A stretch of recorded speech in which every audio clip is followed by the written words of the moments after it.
Ancient warriors जैसे महाराणा प्रताप, पृथ्वीराज चौहान और भीष्म पितामह जैसे ब्रेव वॉरियर्स की शक्ति और करेज की स्टोरीज आज भी हमें रोमांचित करती है। उनके भारी भरकम हथियार चलाने की कैपेसिटी, लंबी लंबी युद्ध लड़ने की क्षमता और इंडोमिटेबल करेज आज भी इंस्पिरेशन के सोर्स हैं। लेकिन क्या आपने कभी सोचा है, क्या आपको कभी एहसास हुआ है, क्या आप भी उनकी ही जैसे शक्तिशाली बन सकते हैं? आज हम एक ऐसी दुनिया में रहते हैं जहां सुविधाओं ने हमें आरामदायक बना दिया है। हमारी लाइफ स्टाइल फिजिकल एफर्ट से दूर हो गई है और इसका परिणाम है फिजिकल वीकनेस और डिक्रीज्ड स्टेमिना। हम जिम जाते हैं, मसल्स को बनाते हैं, लेकिन क्या हमारे अंदर वैसे ही स्ट्रेंथ एंड स्टेमिना है जो एंशिएंट वॉरियर्स में थी? तो इसलिए दोस्तों, आज की इस वीडियो में मैं आपको 3 ऐसे नियम बताने जा रहा हूँ जो आपके शरीर में भरपूर ताकत भर देंगी। कई लोग सोचते हैं कि योग करने से शरीर में ताकत कैसे आ सकती है। ये सच है कि सिर्फ थोड़ा सा योग करने से शरीर में बल नहीं आता, लेकिन कुछ नियमों का पालन करके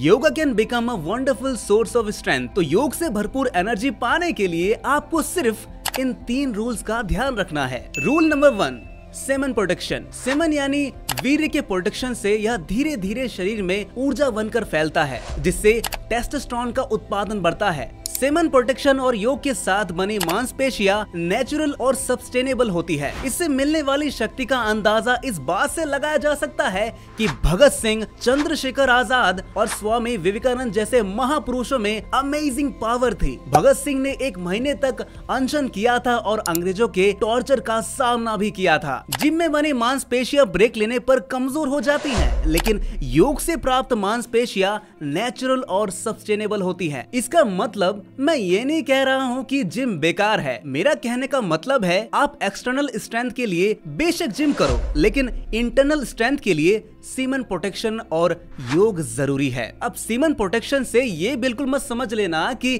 आपको ब्रह्मचार्य बनना होगा। मेरा बस ये मतलब है कि जितनी बॉडी को सही में जरूरत हो उतना ही एक्सट्रैक्ट करें। इसे बस कुछ देर का सुख पाने के लिए वेस्ट ना करें। ध्यान रहे कि कोई चीज यदि हम हमारे शरीर के जरूरत के लिए कर रहे हैं तो शरीर पर इसका बुरा असर नहीं पड़ेगा, लेकिन वही चीज जरूरत से ज्यादा शरीर को नुकसान ही पहुंचाएगी। अब अगर आप 3 रोटी ही अच्छे से हजम कर सकते हो और किसी दिन आपको आपकी फेवरेट सब्जी मिल गई और आप 6 रोटी खा गए, तो ये आपको दिक्कत करेगी ही।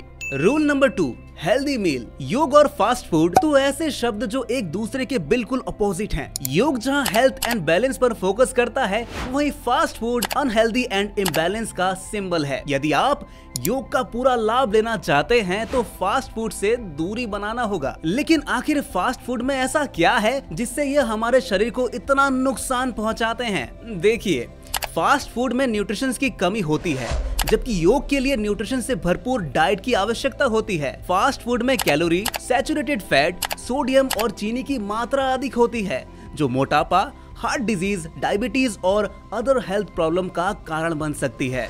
धीरे धीरे फास्ट फूड डाइजेस्टिव सिस्टम को खराब करता है, जिससे इंडाइजेशन, सूजन, गैस और अदर डाइजेस्टिव प्रॉब्लम हो सकती है। जबकि योग डाइजेस्टिव सिस्टम को मजबूत बनाता है और डाइजेशन प्रोसेस को बेहतर बनाता है। फास्ट फूड इंस्टेंट एनर्जी प्रदान करता है, लेकिन यह शॉर्ट टर्म होता है। इसके बाद थकान और सुस्ती महसूस होती है, जबकि योग सस्टेनेबल एनर्जी प्रदान करती है और शरीर को तरोताजा रखता है। फास्ट फूड तनाव, चिंता और डिप्रेशन को बढ़ा सकता है। योग मन को शांत करता है, तनाव कम करता है और मानसिक स्वास्थ्य में सुधार करता है। इसलिए ध्यान रहे कि योग के साथ साथ एक हेल्दी मील पर भी हमें फोकस करना होगा। रूल नंबर 3, घी। आजकल लोग घी सुनते ही नाक सूरज सिकोड़ लेते हैं, लेकिन अगर आप घी के न्यूट्रिशनल वैल्यू को साइंटिफिक अप्रोच से देखें तो आपको पता चलेगा कि यह सिर्फ फैट और कैल्शियम का ही भंडार नहीं है। हमारे स्क्रिप्चर्स में कहा गया है कि चिंता से रोग बढ़ते हैं,